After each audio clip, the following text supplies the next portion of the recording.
drivers, and woods.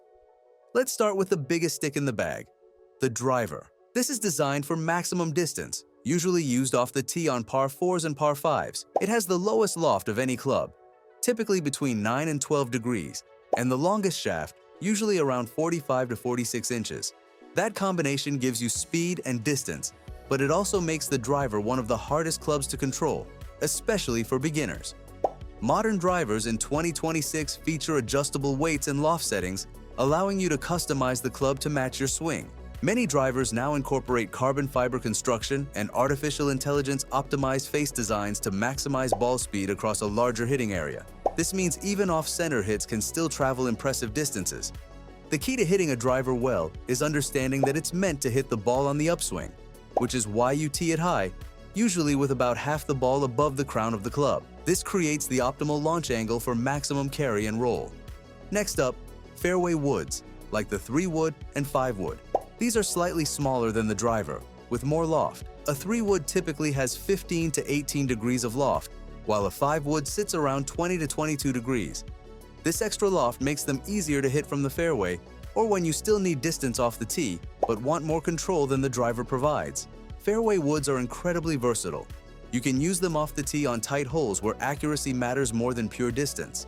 You can hit them from the fairway on long par 5s when you're going for the green in 2. And many players even use them from the rough when they need to advance the ball a good distance, but an iron won't cut it. The 7-wood and even 9-wood have become increasingly popular in recent years, especially among players who struggle with long irons. These higher lofted woods offer even more forgiveness and launch, making them excellent choices for approach shots on longer par 4s and par 5s. Hybrids. Now hybrids. These clubs have revolutionized golf over the past 2 decades. They're a mix between a fairway wood and a long iron, combining the best characteristics of both. Hybrids are designed to be easier to hit than traditional long irons because they launch higher, are more forgiving on mishits, and work better from difficult lies. Think of them as rescue clubs, which is actually what some manufacturers call them.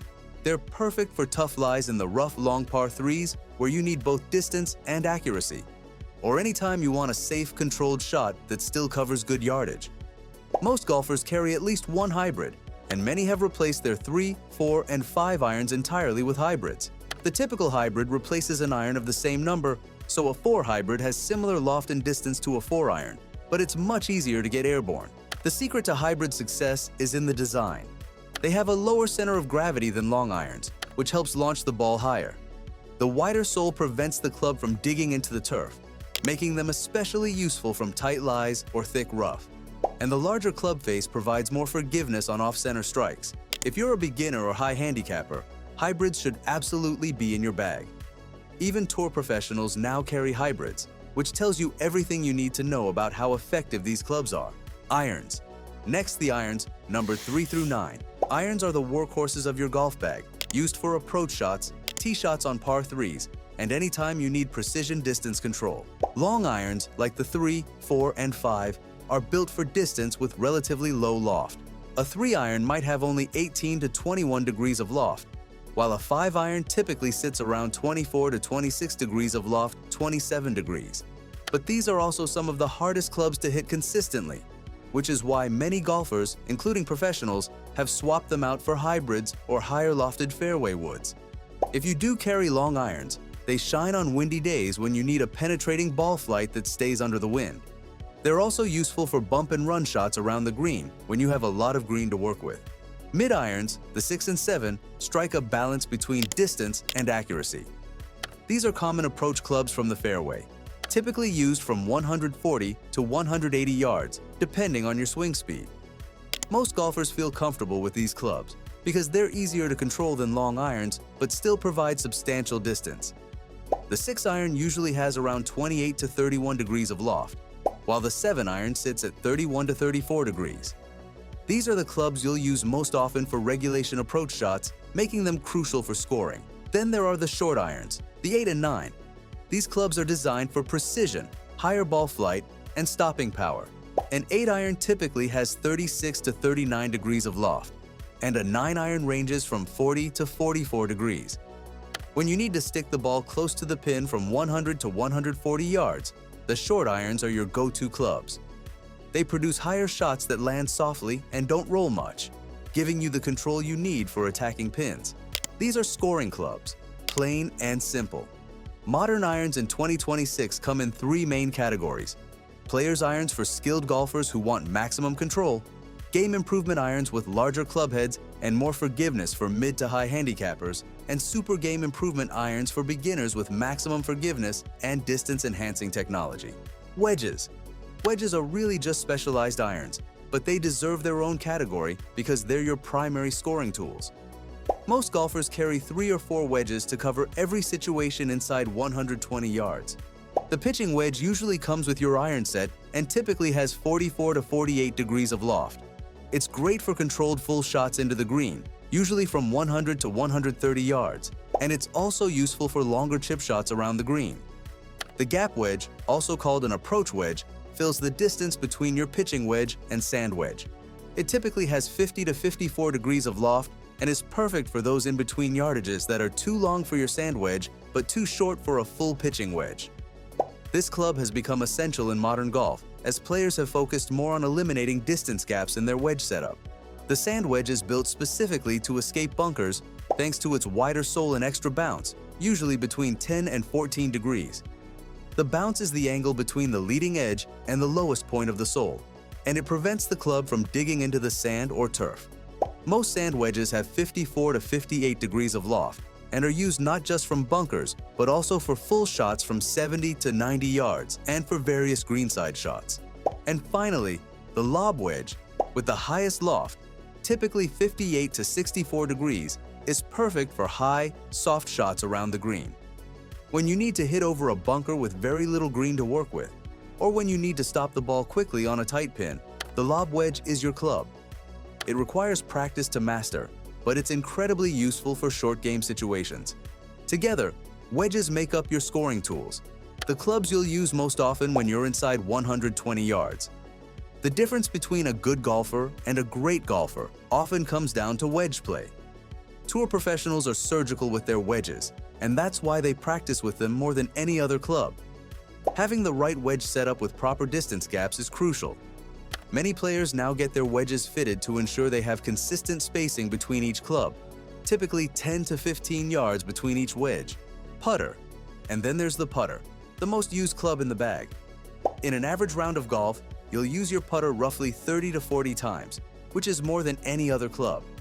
Despite this, many golfers spend far less time practicing putting than they do hitting drivers at the range. Unlike every other club, the putter isn't about lifting the ball. It's about rolling it smoothly across the green with the right speed and line. Putters have very little loft, usually between 2 and 4 degrees, just enough to get the ball rolling properly.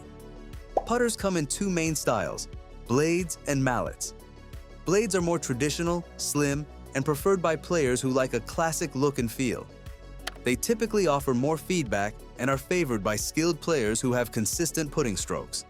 Mallets are larger and often feature alignment aids like lines, dots, or geometric shapes to help you aim more accurately. They also tend to have a higher moment of inertia, which means they're more forgiving on off-center hits. Many modern mallets incorporate perimeter weighting and multi-material construction to improve stability and roll consistency. In 2026, putter technology continues to evolve with innovations like adjustable weights, groove patterns designed to reduce skidding, and insert materials that improve sound and feel.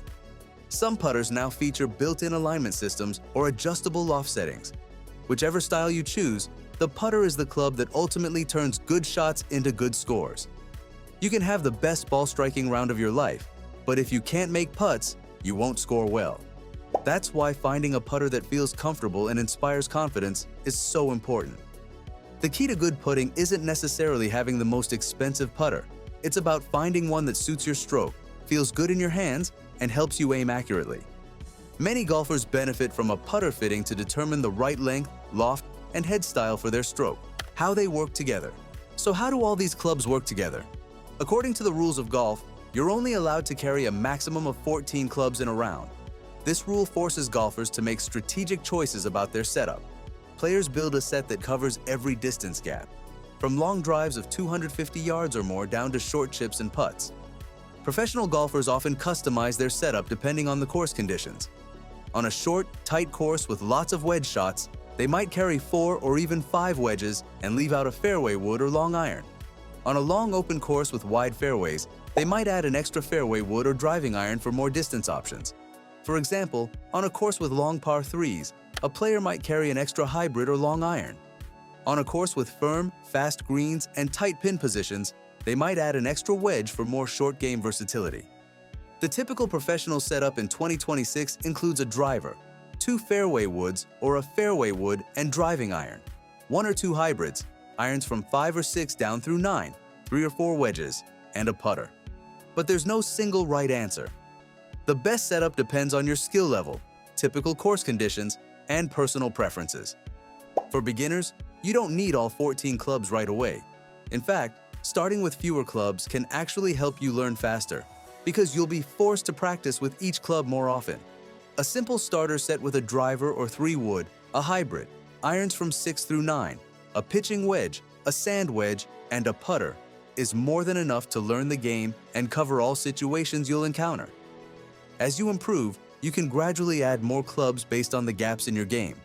Maybe you need a 5-iron for longer approach shots, or an extra wedge for better distance control on short shots. The key is building a set that makes sense for how you play, not just buying clubs, because that's what's in the box. Understanding your distances with each club is crucial. Spend time at the range figuring out how far you hit each club with a normal swing. This knowledge will help you select the right club on the course and lower your scores.